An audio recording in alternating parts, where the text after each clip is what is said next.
Dari orangutan sampai parade budaya. Ini dia wujud desentralisasi di Kota Waringin Barat.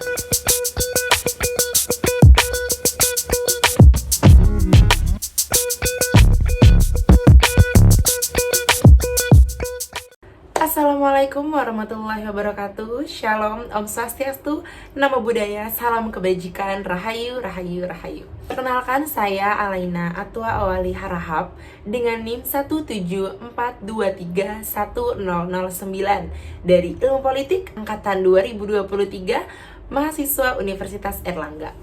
Saya merupakan mahasiswa perantau dari salah satu kota kecil di Kalimantan Tengah, Kabupaten Kota Waringin Barat yang lebih dikenal dengan Pangkalan Bun. Saya tumbuh di sana, saya besar di sana, saya hidup dengan latar belakang budaya, latar belakang kekayaan alam yang ada di Kota Waringin Barat, Kalimantan Tengah.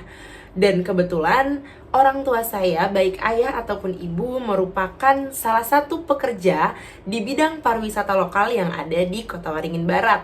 Oleh karena itu, saya ingin mengambil kebijakan desentralisasi di bidang pariwisata di Kota Waringin Barat. Kebijakan desentralisasi di bidang pariwisata adalah suatu upaya untuk meningkatkan potensi lokal yang ada di daerah tersebut. Seperti halnya yang dilakukan oleh pemerintah daerah Kota Waringin Barat yang diwakili oleh Dinas Pariwisata Kobar, membantu bupati untuk menyusun kebijakan mengatur regulasi dalam mengelola pariwisata lokal yang ada di Kota Waringin Barat. Kebijakan desentralisasi dalam pengembangan itu meliputi yang pertama, mengelola objek wisata lokal. Yang kedua, menyusun regulasi. Yang ketiga, menganggarkan dana untuk promosi, pelatihan, atau perbaikan. Yang keempat, menggandeng masyarakat UMKM lokal untuk mendukung aktivitas pariwisata tersebut. Di Kota Waringin Barat sendiri, kebijakan desentralisasi itu diimplementasikan pada Peraturan Bupati Nomor 16 Tahun 2022 yang mengatur tentang penataan dan penempatan pedagang di area pariwisata lokal di Tanjung Puting. Apa itu Tanjung Puting? Jadi di Kota Waringin Barat itu ada satu taman nasional yang menjadi penyokong pendapatan daerah terbesar, yaitu Taman Nasional Tanjung Puting, di mana di Taman Nasional tersebut ada satwa-satwa, ada fauna yang dilindungi oleh negara. Ada orangutan, ada anggrek, ada bekantan, ada oa-oa. Dan sebagai anak yang tumbuh di Kota Waringin Barat, sudah beberapa kali saya pergi untuk menjumpai orangutan di sana, melihat berbagai macam fauna, berbagai macam flora yang ada di sana. Kebijakan desentralisasi ini juga diimplementasikan dalam bentuk promosi wisata, paket wisata, dalam pelatihan guide lokal gitu. Tidak hanya sebatas nasional, tapi juga ke mancanegara atau internasional. Untuk mengakses tiket ke Tanjung Puting atau ingin melihat harga tiket masuk, itu bisa langsung ke websitenya si Tanpan. Kebetulan orang tua saya juga bekerja di balik website tersebut.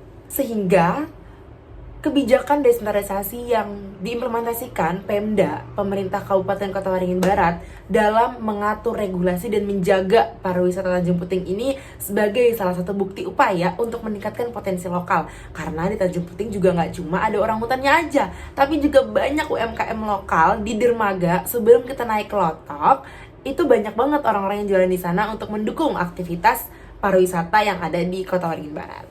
Yang kedua, itu ada Festival Batang Arut. Kalau tadi kita lagi bahas hutan dan hewan atau orangutan, sekarang kita bahas tentang sungainya nih. Di sana ada yang namanya Sungai Arut. Jadi Festival Batang Arut ini adalah festival tahunan untuk memperingati Hari Jadi Kota Waringin Barat di Sungai Arut, sungai khasnya Pangkalan Bun kalau di sana ya. Sekarang juga bisa disebut dengan Sungai Buun. Jadi festival ini nantinya akan digelar di sepanjang Sungai Arut. Salah satu yang paling terkenal itu adalah lomba desain kelotok atau getek gitu. Dan saya sendiri pernah melihat bagaimana latihannya para warga ini dalam mendayung kelotok, mendayung getek untuk perlombaan di Festival Batang Arut tersebut. Kita bisa lihat ini di websitenya Kota Waringin Barat. Selain ada perlombaan getek tadi atau mengayuh kelotok tadi, juga ada penampilan budaya khas Kota Waringin Barat yang biasanya itu ada tari Dayak, kemudian pakai baju kuning, yaitu baju adatnya Kota Waringin Barat. Kemudian ada juga penampilan-penampilan budaya-budaya lain dari warga lokal atau dari anak-anak Kota Waringin Barat. Saya dulu pernah tampil di sana, menari Manasai, salah satu tampilan khas dari Kota Waringin Barat. Yang ketiga, Kobar Expo dan Parade Marunting. Ini adalah event tahunan yang ditunggu-tunggu sama hampir seluruh masyarakat Kobar. Karena ini adalah event tahunan juga untuk memperingati Hari Jadi Kota Waringin Barat di tanggal 3 Oktober. Biasanya Kobar Expo ini dilaksanakan di bulan Oktober. Tapi nggak di tanggal 3-nya, tapi di bulan Oktobernya gitu.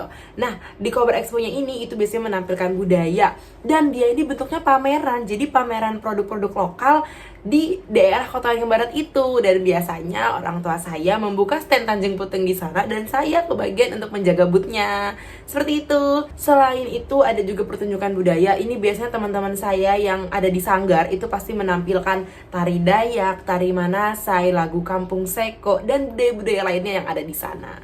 Jadi kesimpulannya adalah desentralisasi itu nggak cuma soal kebijakan, tapi juga soal alat pemberdayaan daerah.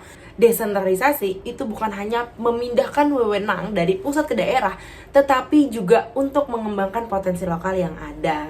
Desentralisasi juga memberikan ruang kepada daerah untuk bisa mandiri dan berkarya. Salah satunya dari Kota Waringin Barat ini, ruang itu diisi dengan budaya, kekayaan alam, dan semangat masyarakatnya yang luar biasa. Saya salah satunya. Sekian presentasi saya tentang kebijakan desentralisasi di bidang pariwisata lokal yang ada di Kota Waringin Barat. Terima kasih.